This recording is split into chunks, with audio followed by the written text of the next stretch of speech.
utaniua leo, utaniondoa, aliyeko nyuma yangu atavaa ujasiri wangu. Na baadaye kinatokea kitu gani?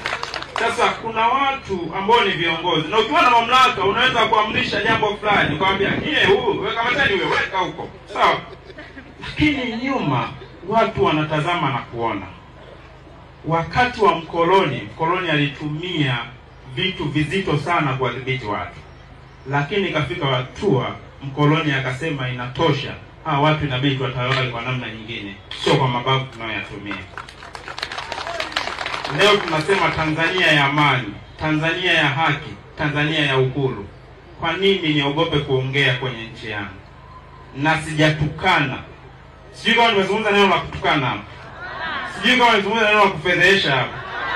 Lakini kuna watu napozungumza hivi wanakeleketa. Huyu ndogo ni nani? Who is this guy? Kwa nini nazungumza mambo kama haya? Ninaongea, nimeshasema, miguu yangu inatetemeka. Sijui kesho yangu na mkaji. Japo wanasema ongea.